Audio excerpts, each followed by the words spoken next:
जय हिंद दोस्तों, मैं शंभू नाइमा आपका हमारे चैनल हॉर्टी मंत्र में स्वागत करता हूं। आज हम लेकर आए हैं हॉर्टिकल्चर सीरीज़ में टोमेटो क्रॉप, जिस पर हम विभिन्न जो इम्पोर्टेंट पॉइंट्स हैं उनके ऊपर चर्चा करेंगे। तो चलिए शुरुआत करते हैं हमारी क्रॉप टोमेटो को। सबसे पहले टोमेटो को अन्य किस नामों से जाना जाता है? तो टोमेटो को अन्य नामों में wolf peach, wolf apple, apple of Peru, विलायती बैंगन और पुअरमैन ऑरेंज कहा जाता है इंडिया में, और लव ऑफ एप्पल कहा जाता है इंग्लैंड में। इसके बॉटनिकल नेम की अगर बात करें तो इसका जो वानस्पतिक नाम है वो है लाइकोपर्सिकान एस्कुलेंटम, जो दिया गया था मिलर के द्वारा। जो लाइकोपर्सिकान एस्कुलेंटम नाम दिया गया था वो दिया गया था मिलर के द्वारा। और जो नया नाम है वो है सोलेनम लाइकोपर्सिकान। ये जो लाइकोपर्सिकान एस्कुलेंटम था ये पहले नाम था 2006 के पहले, और जो 2006 के बाद इसका जो नया नाम आया है वो आया है सोलेनम लाइकोपर्सिकान। ये न्यू क्लासिफिकेशन है जो दिया गया है पेराल्टाइन स्पूनर 2006 के द्वारा। 2006 के बाद जो टोमेटो का वानस्पतिक नाम है वो है सोलेनम लाइकोपर्सिकान, जबकि जो पहले था वो था लाइकोपर्सिकान esculentum.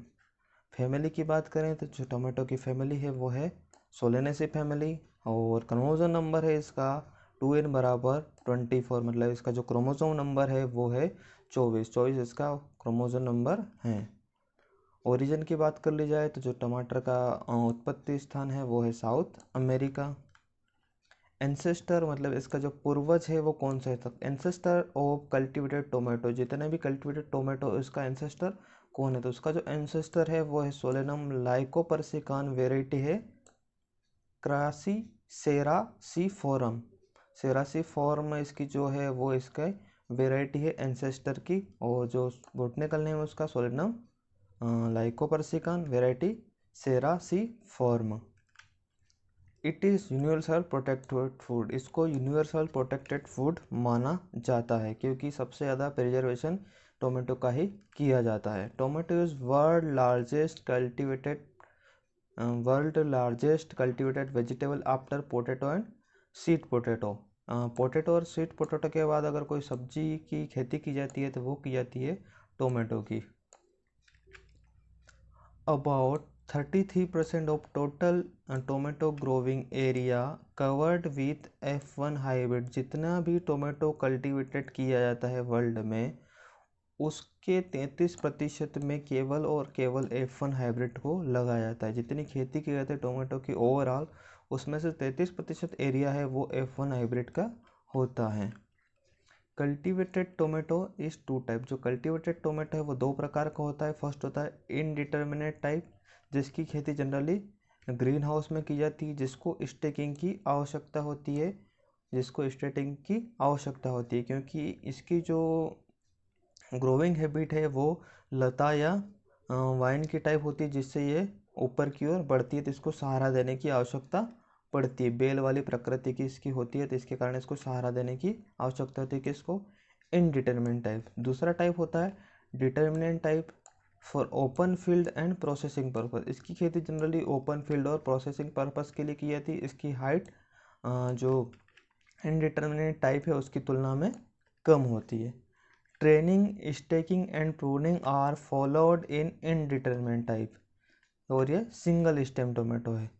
Training, staking and pruning, इसमें जो हमारे इनडिटर्मिनेंट टाइप वे कल्टीवर है उसमें ट्रेनिंग, स्टेकिंग और प्रूनिंग की आवश्यकता पड़ती है। जबकि जो हमारी डिटर्मिनेंट टाइप वेराइटी है ये सेल्फ टॉपिंग और सेल्फ प्रूनिंग इसमें हो जाती है। ये दोनों टर्म किससे रिलेटेड है? तो ये दोनों टर्म हमारे रिलेटेड है डिटर्मिनेंट टाइप वेराइटी से। इसमें सेल्फ प्रूनिंग और सेल्फ टॉपिंग हो जाती है, जिसके कारण इसकी ज़्यादा हाइट नहीं बढ़ पाती है। फादर ऑफ टोमेटो ब्रीडिंग, तो फादर ऑफ टोमेटो ब्रीडिंग है CM रिक, जो USA के वैज्ञानिक हैं वो टोमेटो ब्रीडिंग के फादर माने जाते हैं। Cytogenetic tomato is associate with CM Rick जो साइटोजेनिक टोमेटो है वो भी सीएम रिक के द्वारा ही डेवलप किया गया था। Father of tomato in India, Bharat में टोमेटो का फादर किसे माना जाता है? तो डॉक्टर जी कल्लू को फादर ऑफ टोमेटो माना जाता है इंडिया में। First tomato linkage map publish by Henrich and Booth, Henrich and Booth के द्वारा फर्स्ट टोमेटो लिंकेज का मैप दिया गया था। फर्स्ट टोमेटो जो मैप लिंकेज का जो दिया गया था वो दिया गया था 1907 के दौरान। टोमेटो हाई डेंसिटी मैप, अब लिंकेज मैप तो हेनरिक एंड बूथ के द्वारा दिया गया था। अब जो हाई डेंसिटी मैप वो किसके द्वारा कंस्ट्रक्टेड किया गया था? तो वो किया गया था टेंकले के द्वारा। टेंकले 1992 के द्वारा इसको कंस्ट्रक्टेड किया गया था। एडवांस बैकक्रॉस की जो क्यूटीएल एनालिसिस टेक्निक है, जो advance backcross QTL analysis proposed by Tanksley and Nelson, ये भी किसके द्वारा दिया गया था? ये भी टेंकले एंड नेल्सन के द्वारा दिया गया था 1966 के दौरान। First machine harvestable cultivar was developed by GC Hanna. जो मशीन से हार्वेस्ट की जा सके ऐसी वैरायटी किसके द्वारा डेवलप की गई थी? सबसे पहले तो वो डेवलप की गई थी जीसी हन्ना के द्वारा। जीसी हन्ना के द्वारा फर्स्ट वैरायटी मशीन से हार्वेस्ट के लायक जो वैरायटी डेवलप की गई थी वो इनके द्वारा की गई थी। अब एक फेस्टिवल होता है La Tomatina tomato festival was celebrated on last Wednesday of August at बुलोन सिटी, वेलेंसिया, स्पेन। जो बुलोन सिटी है वेलेंसिया की, स्पेन की, वहाँ ला टोमेटिना नामक फेस्टिवल सेलिब्रेट किया जाता है। जो सेलिब्रेट किया जाता है कब?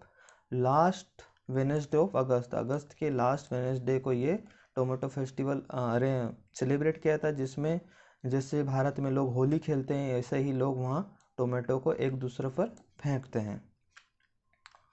टोमेटो इज थर्मोसेंसिटिव क्रॉप, जो टोमेटो है वो थर्मोसेंसिटिव क्रॉप है और इसका जो फ्रूट है वो क्लाइमेट्रिक प्रकार का होता है। इसका जो फ्रूट है वो क्लाइमेट्रिक प्रकार का होता है। आगे बात कर ली जाए। Cluster of flower is known as truss, जो फूलों का जो गुच्छा होता है क्लस्टर होता है उसको ट्रस के नाम से जाना जाता है। ये क्वेश्चन भी कई बार पूछा गया था, क्लस्टर ऑफ फ्लावर क्या कहलाता है? तो उसको ट्रस कहा जाता है। टाइप ऑफ पोलिनेशन, तो टोमेटो में पोलिनेशन होता है वो सेल्फ पोलिनेशन होता है। टाइप ऑफ इन्फ्लोरेसेंस, तो जो टोमेटो का इन्फ्लोरेसेंस होता है वो होता है साइमोस प्रकार का। टोमेटो का जो इन्फ्लोरेसेंस होता है वो होता है साइमोस प्रकार का। एंथर डिहेसिव लोंगिटी स्प्लिट, जो एंथर है वो फटते हैं किसमें? लंबवत वो फटते हैं। जो एंथर है वो उनका जो डायंस होता है वो लंबवत होता है। फ्रूट टाइप, तो जो टोमेटो का फ्रूट टाइप है वो बेरी होता है, जिसमें 2 से लगाकर 12 लोक्यूल्स तक हो सकते हैं। इडेबल पार्ट की बात की जाए तो जो टमाटर का खाए जाने वाला भाग है वो है फ्रूट। टीएसएस, तो जो टोमेटो में टीएसएस होता है वो होता है 4 से 6% तक इसमें टीएसएस पाया जाता है। GA3 इंड्यूस पार्थेनोकार्पी इन टोमेटो, टोमेटो में पार्थेनोकार्पी डेवलप किए थी जनरली GA3 के द्वारा, और 2,4-D के द्वारा भी ट्रीट करने पर 2 से 4 ppm 2,4-D के ट्रीटमेंट से भी उसमें जो फ्रूट सेट है वो ज़्यादा होता है, उसमें पार्थेनोकार्पी डेवलप होती है और फ्रूट जल्दी पक जाते हैं। टाइप ऑफ पार्थेनोकार्पी की बात करें तो जो टोमेटो में पार्थेनोकार्पी पाई जाती है वो पाई जाती है फैकल्टेटिव प्रकार की। पार्थेनोकार्पिकली डेवलप फ्रूट आर सीडलेस, जो पार्थेनोकार्पी से डेवलप जो फ्रूट होते हैं वो सीडलेस होते हैं, उनमें बीज नहीं पाया जाता है।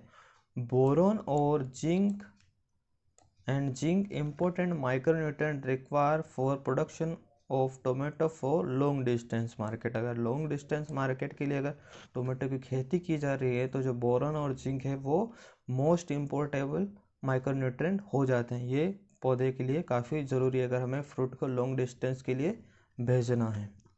Nursery area require for 1 hectare, 1 hectare के लिए अगर नर्सरी उगाना है तो जो एरिया की रिक्वायरमेंट है वो है 250 square metre. 250 square metre area require होगा 1 हेक्टेयर में प्लांटिंग के लिए जो नर्सरी तैयार करते हैं उसके लिए।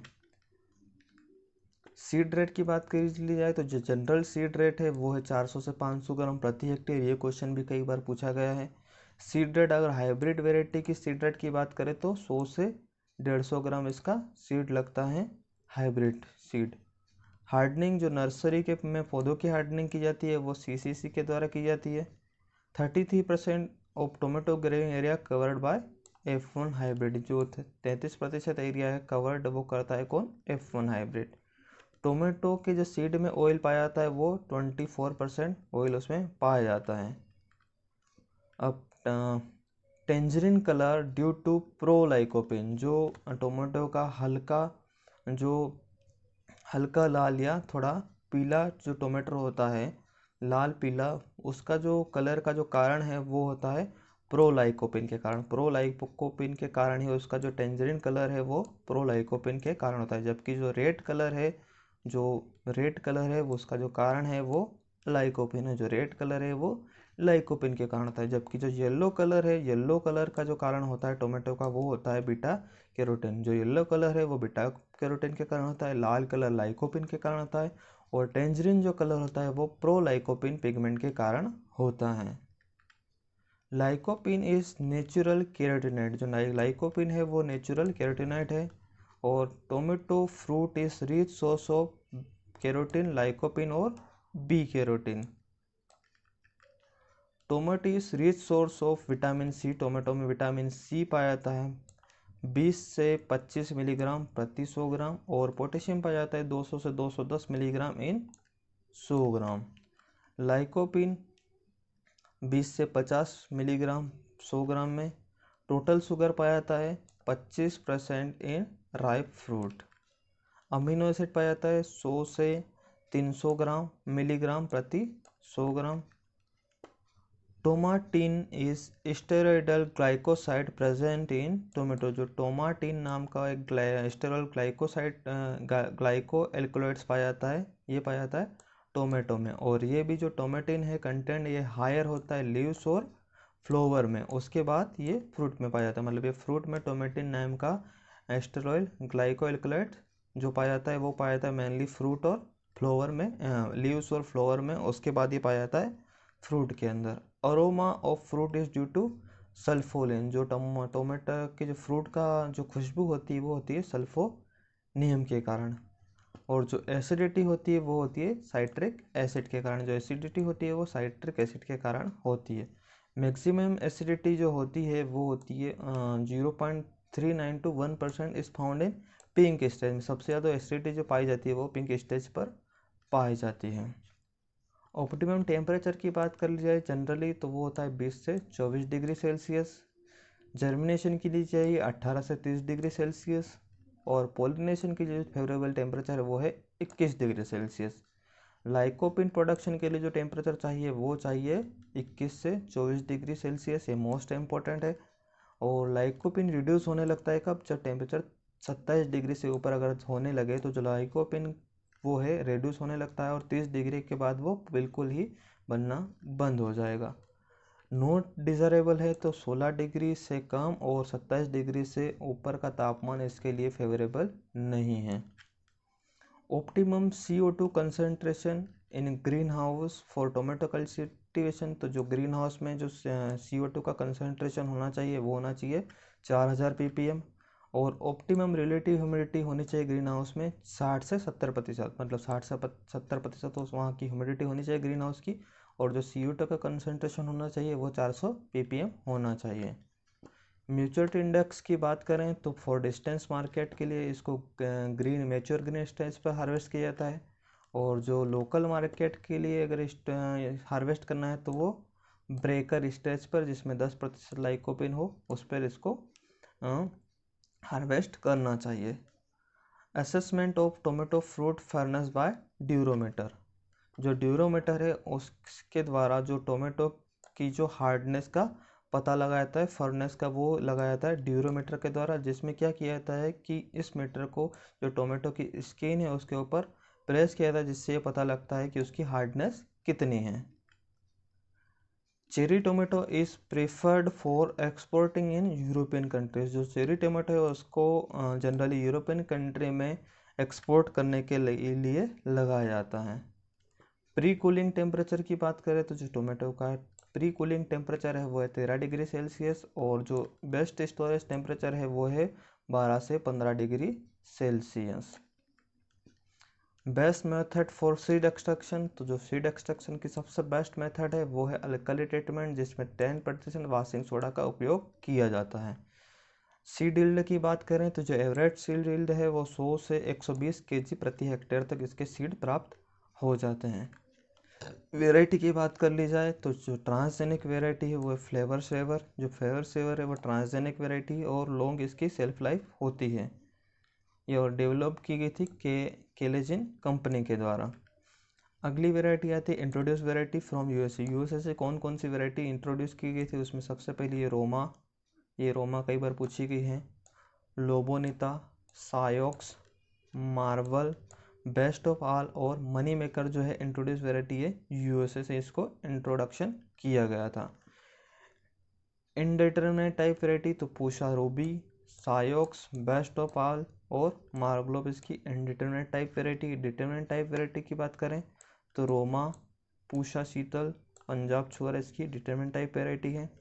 अब वेराइटी की बात कर लेते हैं जो IIHR से डेवलप हुई है वही अर्का आहुति, अर्का मेघाली, अर्का आभा, अर्का अभिनव, अर्का अभिजीत, अर्का अविनाश, अर्का आलोक और भी बहुत सारी वेराइटी जो IIHR के द्वारा डेवलप की गई। IIVR Indian institute of vegetable के द्वारा जो वेराइटी डेवलप की गई वो है काशी अमृत, काशी अनुपम, काशी हेमंत, काशी शरद और काशी विशेष। IARI के द्वारा जो डेवलप वेराइटी की पूषा अर्ली ड्वार्फ, पूषा रूबी, पूषा शीतल, पूषा सदाबहार, पूषा लाल मेरुति और भी कई वेराइटी है जो IARI के। अदर वेराइटी की मैं बात करें तो हिसार ललित, हिसार अनमोल, सोनाली, ये भी वेराइटी हैं जो डेवलप की गए हैं। इंसेक्ट पेस्ट की बात की जाए तो जो सबसे मेजर पेस्ट है वो है टोमेटो फ्रूट बोरर, जो काफ़ी सीरियस पेस्ट है टोमेटो का, जिसका वानस्पति जो वैज्ञानिक नाम है वो है हेलिकोवर्पा अर्मिजीरा। ये टोमेटो का एक सीरियस पेस्ट है। उसके बाद आता है वाइट फ्लाई बेमेसिया टेबेसी। उसके बाद जो होता है serpentine leaf miner, serpentine leaf miner. इसमें क्या है कि जो कीड़ा है वो पौधों में इधर उधर करके अंदर का जो क्लोरोफिल खाता है, जिसके कारण उस पर सर्प के समान उसमें जो वाइट पैचेस बन जाते हैं। डिसीज की बात करें तो सबसे पहले बैक्टीरियल डिसीज में बैक्टीरियल विल्ट होता है सीडोमोनास सोलेनासेरम के कारण। बैक्टीरियल कैंकर होता है क्लेवीबैक्टर मैचिगेनेसिस के कारण। बैक्टीरियल स्पॉट होता है जेंथोमोनास कंपेस्ट्रेस के कारण। बैक्टीरियल स्पेक होता है सीडोमोनास फायरेंस के कारण। और जो फंगल डिसीज है उसमें सबसे पहली है early blight अल्टेरिया solani, late blight होती है फाइटोप्थोरा इन्फेस्टेंस के कारण। तो ये आलू और टोमेटो दोनों की जो लेट ब्लाइट होती है वो फाइटोप्थोरा इन्फेस्टेंस के कारण ही होती है। ये क्वेश्चन भी कई बार पूछा गया है कि आलू मतलब टोमेटो और पोटैटो की जो लेट ब्लाइट है वो किसके द्वारा होती है, तो वो होती है फाइटोप्थोरा इन्फेस्टेंस के कारण। फ्यूजेरम विल्ट की बात करें तो ये होती है फ्यूजेरम ऑक्सीस्पोरम के कारण। पाउडरी मिल्ड्यू होते हैं ओडियम लाइकोपर्सी के कारण। अब वायरल डिसीज़ की बात करें, ये सबसे सीरियस ये भी हैं। तो जो टोमेटो मोज़ेक वायरस ये ट्रांसमिट होता है मैकेनिकल ट्रांसमिशन के कारण। टोमेटो मोटल वायरस ये होता है वाइट फ्लाई के द्वारा ट्रांसमिट होता है। और tomato yellow leaf curl virus ये होता है वाइट फ्लाई के कारण ट्रांसमिट। ये क्वेश्चन पूछा गया है। टोमेटो स्पॉटेड विल्ट वायरस ये होता है ट्रांसमिट बाय थ्रिप्स के द्वारा। कुकुम्बर मोज़ेक वायरस तो ये एफिड के द्वारा ट्रांसमिट होता है। फिजियोलॉजिकल डिसऑर्डर की बात कर ली जाए तो सबसे पहला है fruit cracking due to boron deficiency और अफेक्ट ऑफ सॉइल टेम्परेचर। जो फ्रूट क्रैकिंग है वो बोरॉन डिफिशियंसी के कारण, अफेक्ट ऑफ सॉइल टेम्परेचर, और अगर लंबे अंतराल से अगर उसमें इरिगेशन की जाए तो भी उसमें टोमेटो में फ्रूट क्रैकिंग हो जाती है। मतलब इरिगेशन कर दिया और ज़्यादा इंटरवल हो गया, उसके बाद अगर इरिगेशन कर दिया है तो उसमें जो टोमेटो है वो फ्रूट क्रैक हो जाते हैं। ब्लूजम एंड रोड जिसको बेयर भी कहा जाता है, BER बेयर भी कहा जाता है, ये तो होता है ड्यू टू कैल्शियम डिफिशियंसी अगर डिसऑर्डर में सबसे ज़्यादा कोई क्वेश्चन पूछा जाता है तो ब्लूजम एंड रॉट ही पूछा जाता है कि ब्लूजम एंड रॉट या बेयर डिसऑर्डर किसके कारण होता है, तो वो होता है कैल्शियम डिफिशियंसी के कारण। इसमें क्या है, एक फ्रूट का जो एंड वाला पोर्शन है वो काला हो जाता है। Cat face due to abnormal growing condition, high और low temperature at fruit set. अगर फ्रूट सेट के दौरान अगर जो टेम्परेचर वो ज़्यादा बढ़ जाए या कम हो जाए तो वो जो फ्रूट है वो कैट फेस मतलब उसका जो आकार है वो बिगड़ जाता है। मतलब जो बिल्ली का जो मुंह होता है इस प्रकार का इसका फेस हो जाता है, तो इसको कैट फेस कहा जाता है। पफिनेस ड्यू टू हाई और low temperature plus poor pollination और लेक ऑफ फर्टिलाइजेशन होता है, तो उसमें कैट फेस हो जाता है। मतलब जो अंदर का जो स्ट्रक्चर है फ्रूट का वो बिगड़ जाता है। ब्लोची राइपनिंग ग्रीन बैक और ड्यू टू पोटेशियम, मतलब जो फल है वो उसमें जो राइपनिंग के दौरान आधा फल तो लाल हो जाता है जबकि आधा ग्रीन ही रह जाता है, तो ये होता है पोटेशियम डिफिशियंसी के कारण। सन स्कल्ड होता है due to excessive exposure of sun rays. अगर फ्रूट जो है ज़्यादा दिन तक अगर सन रेस के कांटेक्ट में आता है तो उस पर जो वाइट पेज बन जाता है वो हो जाता है सन स्कल्ड। Thank you. अगर वीडियो अच्छा लगा हो तो लाइक एंड सब्सक्राइब जरूर करें और इसी प्रकार की वीडियो प्राप्त करने के लिए हमारे चैनल को ज़रूर सब्सक्राइब करें। धन्यवाद।